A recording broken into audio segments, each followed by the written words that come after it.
Bonjour Clément, Bonjour Julie, bonjour à tous bonjour à toutes. et bienvenue pour un nouveau podcast des Voix de l'Esprit. Aujourd'hui, nous allons traiter du lâcher-prise. Ce qui nous intéresse dans ce sujet, c'est que c'est un mot qu'on entend beaucoup, un petit peu utilisé à tort et à travers, À toutes les sauces. à toutes les sauces, ouais, exactement. Et on finit du coup par ne plus vraiment savoir ce qu'est un véritable lâcher-prise. Donc on l'entend revenir régulièrement de la part Coach. des coachs, des personnes qui se disent guides, alors que ce soit spirituel ou pas, hein, Les accompagnants des guide thérapeutes. de vie, voilà, accompagnant, thérapeute. Donc lâcher prise nécessaire dans certains moments de la vie pour parvenir à revenir à soi, à se reconnecter à véritablement la part de nous qui nous guide, qui nous éclaire, et donc qui nous permet entre autres de nous dégager peut-être de l'emprise d'une certaine forme de désir de contrôle. Oui, Voilà, mais évidemment, pour beaucoup, ce lâcher-prise est un processus mental qui, en réalité, quand on commence à s'y attacher mentalement, nous entraîne vers d'autres écueils, en fait, oui, qui sont tout sauf le véritable lâcher-prise. oui. Donc c'est ce pourquoi on voulait en parler aussi dans ce podcast aujourd'hui. Ouais.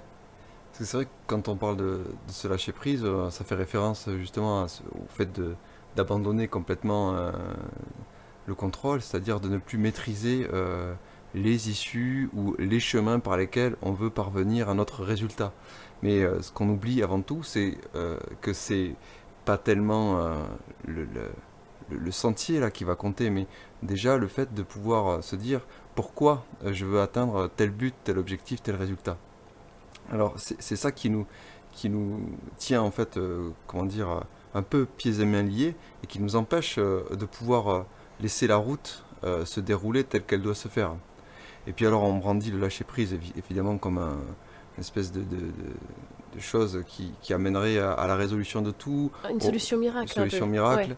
Ouais. Et je crois que c'est aussi fonction de chacun et de chacune et de son tempérament. On parle souvent dans nos podcasts de polarité. Et effectivement, le lâcher prise va être une clé, peut apporter vraiment une résolution à des situations très complexes dans lesquelles on s'est enlisé à force de vouloir régir, décider, absolument contrôler sa vie dans les moindres détails et contrôler comment ça doit se passer, les étapes par lesquelles on doit avancer. Mais pour d'autres qui sont au contraire des personnalités, des tempéraments, je dirais plutôt laxistes, des tempéraments aussi, des gens qui se laissent vivre ou qui laissent Qui les choses, procrastine un qui peu. procrastinent, qui remettent toujours systématiquement au lendemain ce qu'ils ont à faire. Eh bien, ces personnes-là, c'est pas du lâcher prise dont elles ont besoin, c'est une reprise en main de leur destin.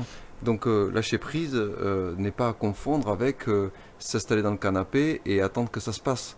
Donc voilà, on a aussi sorti cette clé, cette baguette magique, un peu à tort et à travers. Et pour certaines personnalités qui sont plutôt des tempéraments, voilà, un peu plus dépressifs, un peu plus justement repliés sur eux-mêmes, un peu plus dans la soumission ou dans l'oubli d'eux-mêmes, au contraire, là la vie, ce qu'elle demande, c'est pas de lâcher prise, c'est de reprendre les rênes.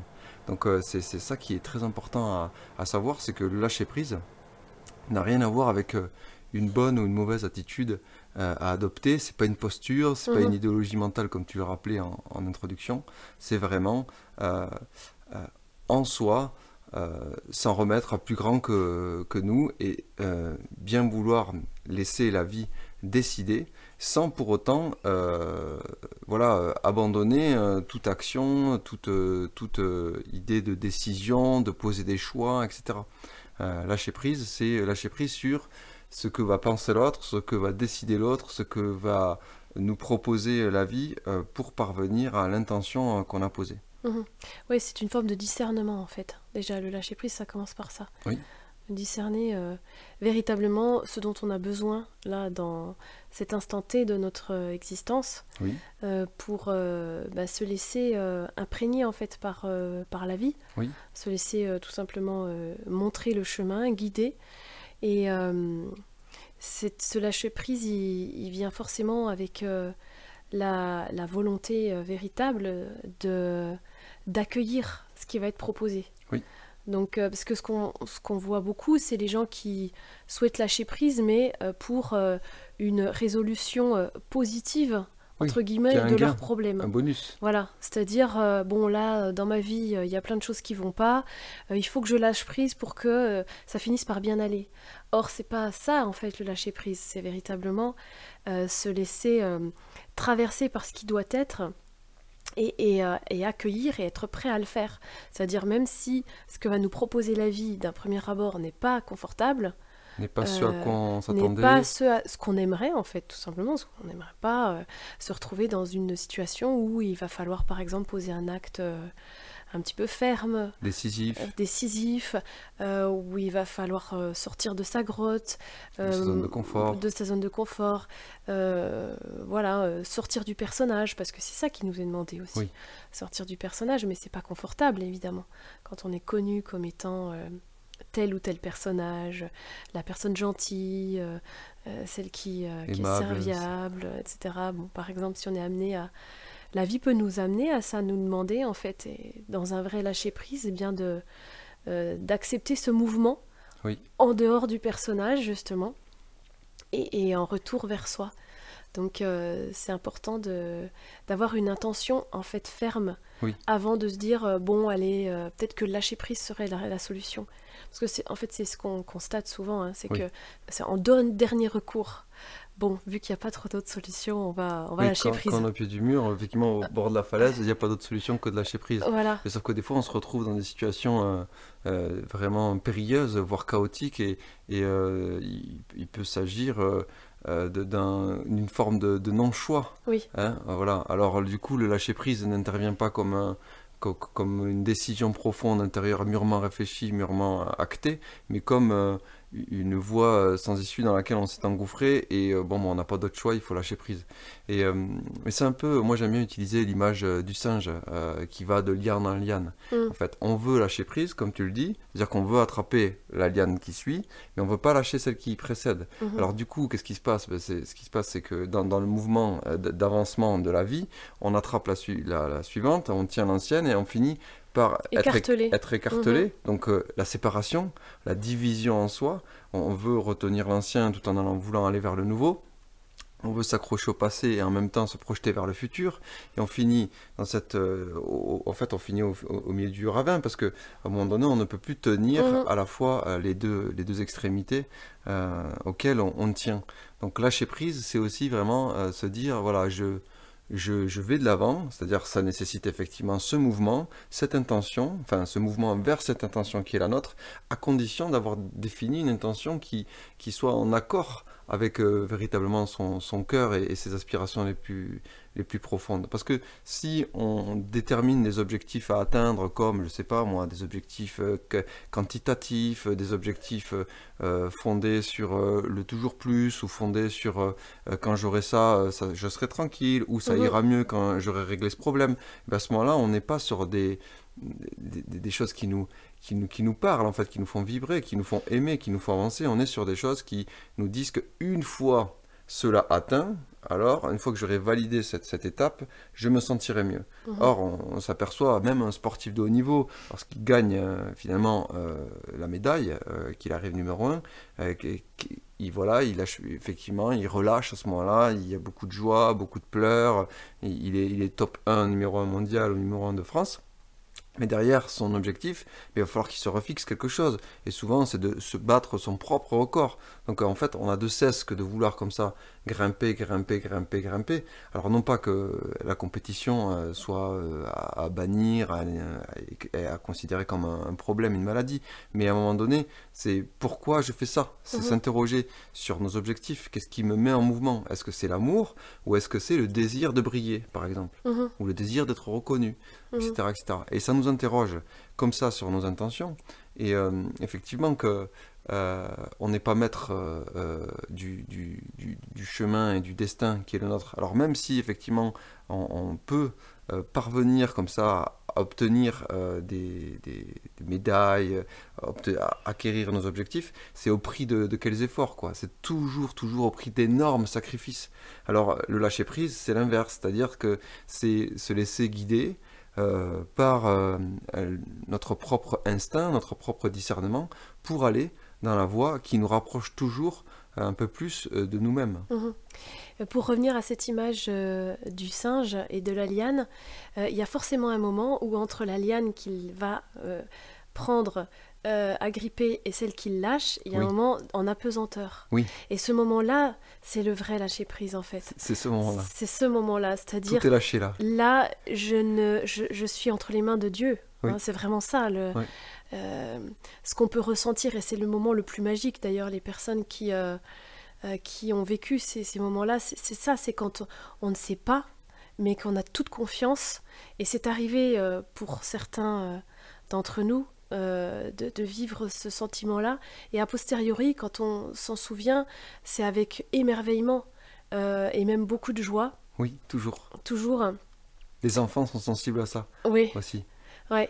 Ils vivent pas d'ailleurs les catastrophes comme nous, parce que ça arrive des fois, il y a une catastrophe naturelle, et tout le monde rentre dans un élan, un acte de solidarité, les voisins les uns vers les autres, on ne sait pas ce qui va devenir, et on est là, et c'est beau, et on est tous ensemble, et il n'y a rien à dire, et tout va se faire, et tout va Et après, notre vie nous remet dans ce besoin de contrôler, de régir, d'ordonnancer les étapes par lesquelles tout doit se dérouler, et on repère cet état d'émerveillement et de lâcher prise dont tu parles. Alors la vie ou le mental, le mental qui a besoin de sécurité. Bien sûr, oui. Et qui, a posteriori, va peut-être venir d'ailleurs juger ce qui s'est passé. Oui. Ça peut arriver beaucoup quand on est dans des phases comme ça où on est dans cette apesanteur, où on ne sait pas où on va, on ne sait pas ce qui va se passer, mais on sent qu'il y a quelque chose qui nous pousse à aller de l'avant qui nous soutient et qui nous donne toute confiance.